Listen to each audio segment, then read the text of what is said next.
Imagine कीजिए कि आप मार्केट गए हो। अब टाटा टी प्रीमियम के 1 केजी का पैकेट जिसका की एमआरपी 560 रुपए है और जनरली आपको 550 रुपए, 540 रुपए या तो फिर ज्यादा से ज्यादा 530 रुपए में मिलती है। यदि आपको ये पता चले कि आज डिस्काउंट है और वही टाटा टी प्रीमियम का पैकेट आज 450 रुपए में मिल रही है, तो आप क्या करोगे?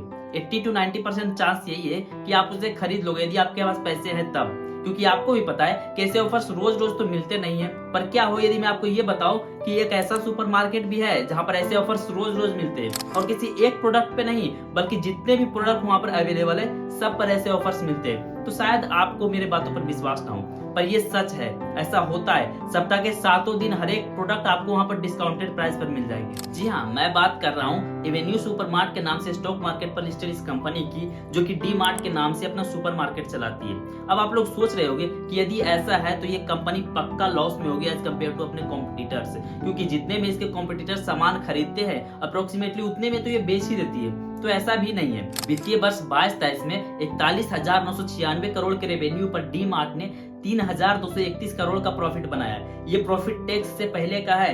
तो वहीं वी मार्ट जो कि इसका एक कॉम्पिटिटर है, वित्तीय वर्ष 22-23 में 2,480 करोड़ के रेवेन्यू पर 13 करोड़ का लॉस हो गया। तो ऐसा क्यों?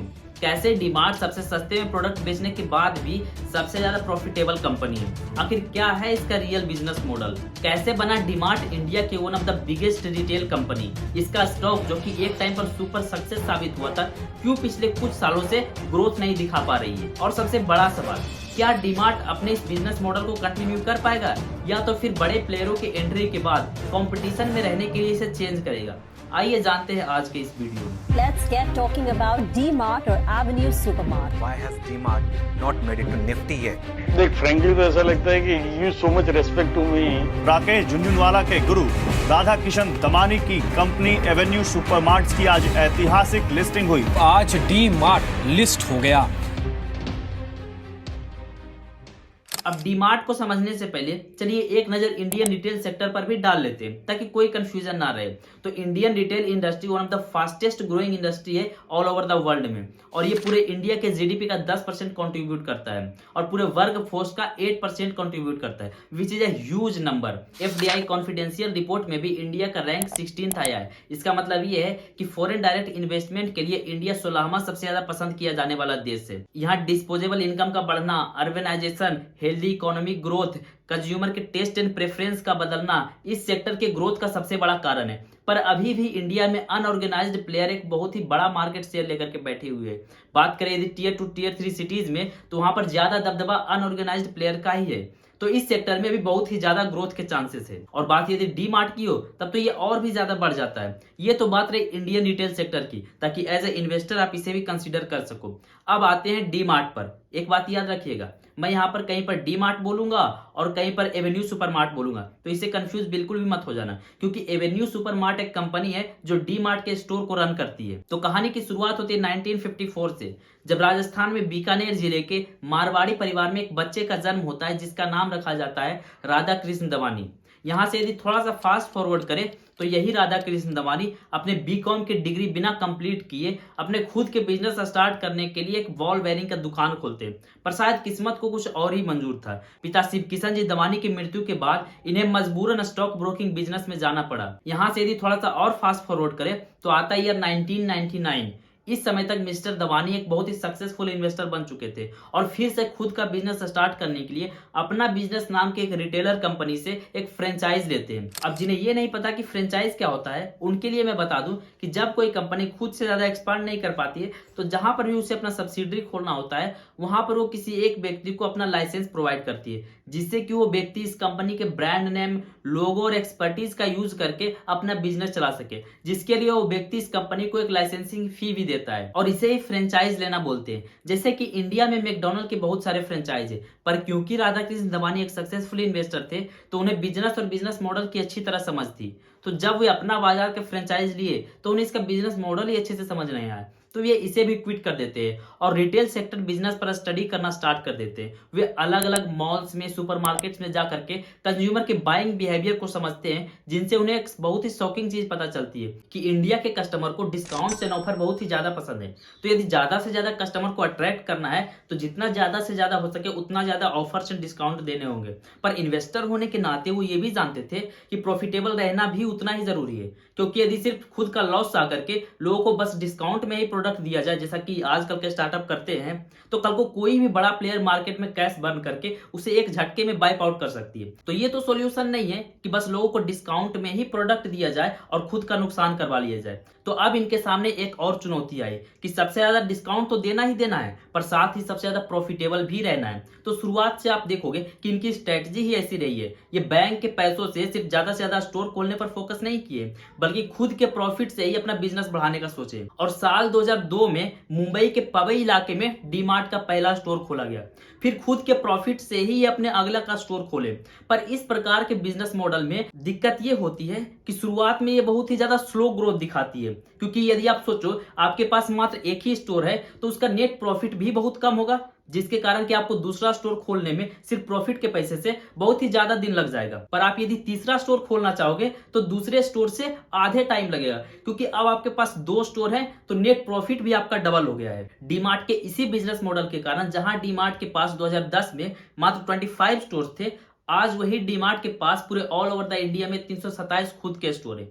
तो ये तो बात रही है स्टोर्स की, पर सबसे ज्यादा डिस्काउंट देकर भी सबसे ज्यादा प्रॉफिटेबल रहना एक और बहुत बड़ी चुनौती थी। तो ये 2 तरीकों से हो सकता है। पहला तो ऑपरेशनल कॉस्ट को बहुत ही कम कर लिया जाए और दूसरा प्रोडक्ट को बहुत ही ज्यादा सस्ते में खरीदा जाए। And guess what, mister Dawani ने दोनों किया। सबसे पहले तो उन्होंने ऑपरेशनल कॉस्ट को बहुत ही ज्यादा कम कर लिया, जिसके लिए कि आप देखोगे कि ये कभी भी अपना स्टोर रेंट पर लेकर के नहीं खोलते हैं, बल्कि खुद के रियल एस्टेट में ही अपना स्टोर खोलते हैं, जिससे कि एक बार जितना पैसा लगना होता है लग जाता है। इन्हें बार बार हर मंथ रेंट देने की जरूरत नहीं पड़ती है। और दूसरा, ये कभी भी अपना स्टोर लेविश और लग्जरियस नहीं बनाते, बल्कि एक सिंपल सा कन्वीनियंट स्टोर होता है। जैसे ही आप इनके स्टोर में एंटर करोगे, आप देखोगे कि यहाँ पर ना ही कोई बहुत ही ज्यादा लग्जरियस एसी लगा हुआ रहेगा और ना ही सामान बहुत ज्यादा दूर दूर रखे हुए होंगे। बस सफिशिएंट से पंखे और कुछ लाइट्स लगे हुए होंगे, जिससे कि एक तो लग्जरियस एसी का खर्चा बचता है और दूसरा बिजली बिल का भी खर्चा बचता है। और सारा सामान पास पास रखे होने के कारण कम स्पेस में बहुत ही ज्यादा सामान आ जाता है। यहाँ पर कोई बहुत लंबी चौड़ी वॉकिंग स्पेस नहीं होगी आपके लिए।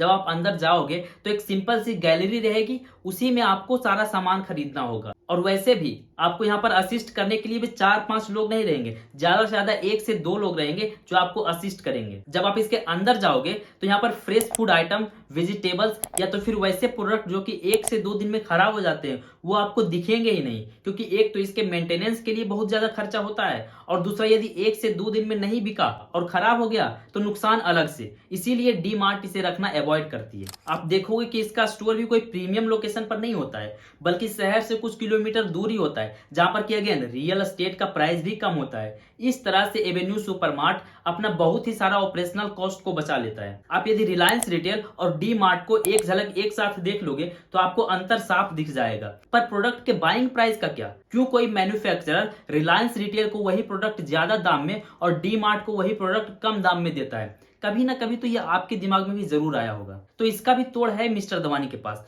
वो जब भी मैन्युफैक्चरर से डील करते हैं, वो खुद 2 प्रकार के डिस्काउंट मांगते हैं। पहला तो वो बोलते हैं कि मैं जो है जितना सामान खरीदूंगा 1 से 7 दिन के अंदर सारा पेमेंट कर दूंगा। तो पहला तो मुझे कैश डिस्काउंट चाहिए, और दूसरा क्योंकि मैं सामान थोड़ा बहुत नहीं बल्कि एक बार में ही बहुत ज्यादा बल्क में खरीद लूंगा, तो दूसरा मुझे वॉल्यूम डिस्काउंट भी चाहिए। और ये उन्हें मिल भी जाता है बहुत आसानी से, क्योंकि उनका रिलेशन मैन्युफैक्चरर के साथ बहुत ज्यादा बढ़िया है। यही कारण है कि डी मार्ट को खुद वो प्रोडक्ट बहुत ज्यादा सस्ते में पड़ती है, इसीलिए वो रोज रोज हर एक प्रोडक्ट पर डिस्काउंट दे पाती है। ये तो हमने देखा कि कंपनी अपना कॉस्ट कटिंग कैसे करती है। चलिए अब देखते हैं कि एक्चुअल में ये कमाती कैसे है। इतना डिस्काउंट देने के बाद भी इसके अर्निंग का मेन सोर्स क्या है?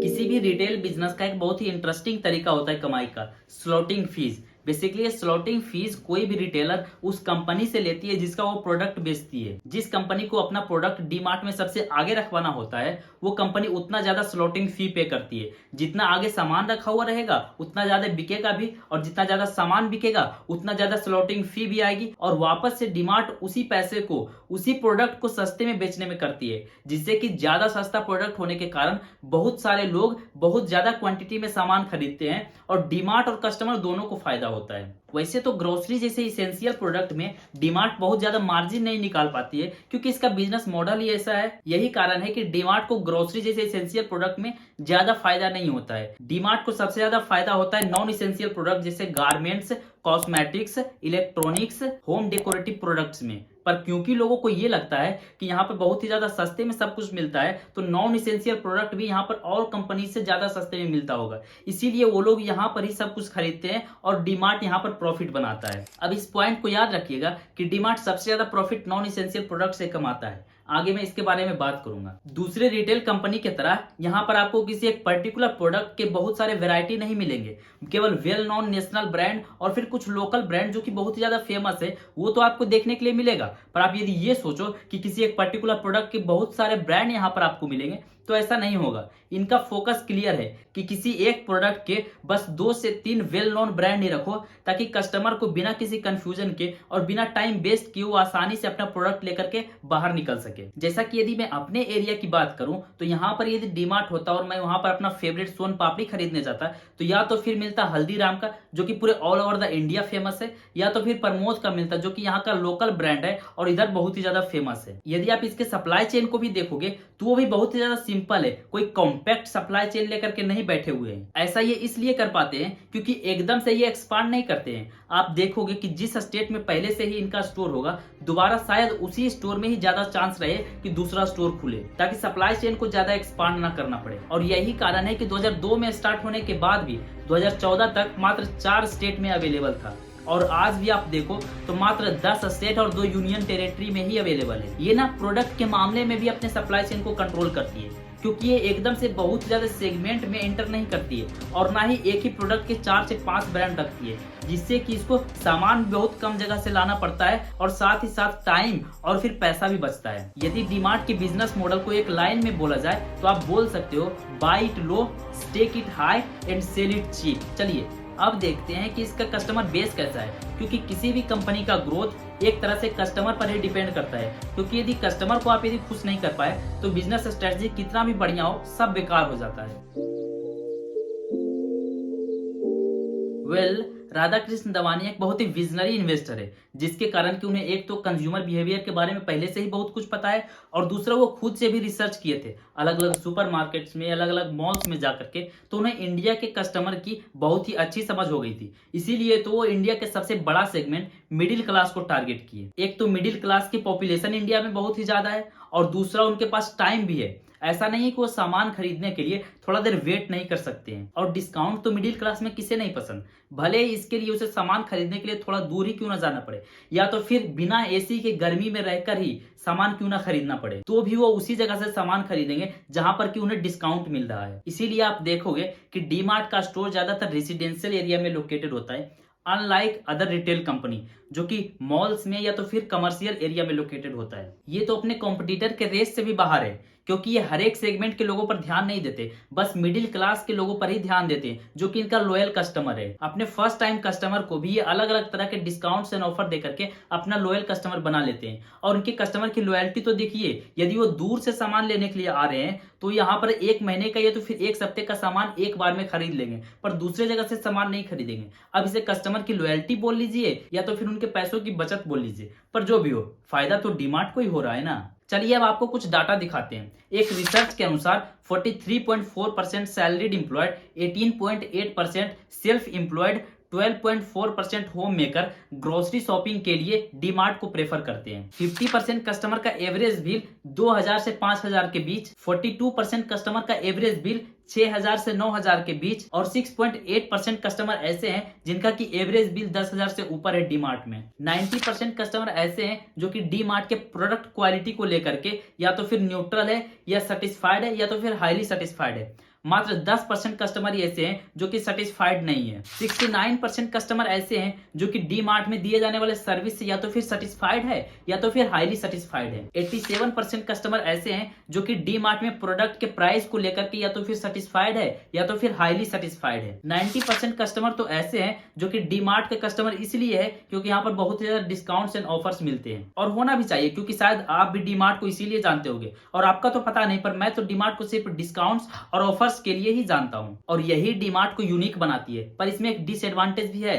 मान लिया जाए कि डी मार्ट को किसी कारणवश अपने प्रोडक्ट का प्राइस बढ़ाना पड़ जाए तो 90% कस्टमर शायद लॉयल ना रहे। पर मुझे उम्मीद है कि जब तक राधा कृष्ण दमानी जी है तब तक ऐसा कोई प्रॉब्लम नहीं आने वाला है, तो अभी टेंशन लेने वाली कोई बात नहीं है। पर एज ए इन्वेस्टर आपको इसे भी कंसीडर करना चाहिए क्योंकि किसी को पता नहीं कि कब क्या हो जाए, इसीलिए हर एक सिचुएशन के लिए आपको पहले से ही तैयार रहना चाहिए। अब इतना देखने के बाद यदि आपको ये लग रहा है कि डी मार्ट में सब कुछ सही है, कोई दिक्कत नहीं है, तो शायद आप गलत हो सकते हो, क्योंकि सिक्का कितना भी महंगा हो उसका दो पहलू जरूर होता है, और ऐसा डी मार्ट के साथ भी है। ऐसा नहीं है कि डी मार्ट के रेवेन्यू में या तो फिर प्रॉफिट में कोई प्रॉब्लम है। आप यदि फाइनेंशियल ईयर 21 को छोड़ दे तो हर एक फाइनेंशियल ईयर में अपना प्रॉफिट बढ़ाते रहा है और एक सिग्निफिकेंट मार्जिन से अपना प्रॉफिट बढ़ा रहा है। आप यदि इसके पिछले कुछ सालों के रेवेन्यू ग्रोथ, प्रॉफिट ग्रोथ और ROCE देखोगे तो वो भी बहुत ही बढ़िया है। पर फिर भी ऐसा क्यों हो रहा है कि पिछले कुछ सालों से इसका स्टॉक ऊपर जा ही नहीं रहा है। 14 अक्टूबर 2021 को जहां इसका स्टॉक प्राइस 5,323 रुपए पर ट्रेड कर रहा था, वहीं अभी के टाइम में इसका स्टॉक प्राइस 3,500 से 4,000 रुपए के बीच ट्रेड कर रहा है। और ये कोई गलती से नहीं हुआ है, इसके पीछे भी एक बहुत बड़ा कारण है। तो आइए डिटेल में देखते हैं कि आखिर इसके पीछे कारण क्या है। क्या मार्केट ही से अंडर एस्टिमेट कर रही है या तो फिर यही डी मार्ट का रियल वैल्यूएशन है? आखिर मार्केट में इसके प्रति सेंटिमेंट क्या है, आइए इसे भी जानते हैं। आज डी मार्ट को जो भी प्रॉब्लम फेस करना पड़ रहा है, ज्यादातर प्रॉब्लम उसके बिजनेस मॉडल के कारण ही आ रहा है। हाँ, कुछ एक्सटर्नल प्रॉब्लम है, पर मोस्ट ऑफ द प्रॉब्लम इसके बिजनेस मॉडल के कारण ही है। जैसे कि डी मार्ट कभी भी लोन लेकर के स्टोर नहीं ओपन करता है, बल्कि खुद के पैसे से ही अगला स्टोर ओपन करता है, उसमें भी खुद का रियल एस्टेट खरीद कर। इस प्रकार के बिजनेस मॉडल में पहले तो एक्सपांशन बहुत ही ज्यादा स्लो रहता है, पर जैसे जैसे समय बीतता है, समय के साथ इसका ग्रोथ जो है कुछ जे कर्व टाइप का हो जाता है, जो कि कुछ ऐसा होता है। मार्च 2017 में जब इसका IPO लॉन्च हो रहा था, तब लोगों ने इससे भी यही उम्मीद की थी, और यही कारण है कि इसका लिस्टिंग स्टॉक मार्केट पर इसका जो इशू प्राइस था 295 रुपए से 299 रुपए के बीच, उससे भी डबल से भी ज्यादा, यानी कि 602 रुपए पर हुआ था, और पहले ही दिन इसके सारे इन्वेस्टर के पैसे डबल हो गए। एक टाइम तो ऐसा भी आ गया था कि इसका प्राइस टू अर्निंग रेशियो 200 के पार चला गया था। उस टाइम पर एक नॉर्मल स्टॉक भी इससे ज्यादा फायदे का सौदा साबित हो रहा था, और जैसी उम्मीद डी मार्ट से की गई थी वैसा ये ग्रो नहीं कर पाया।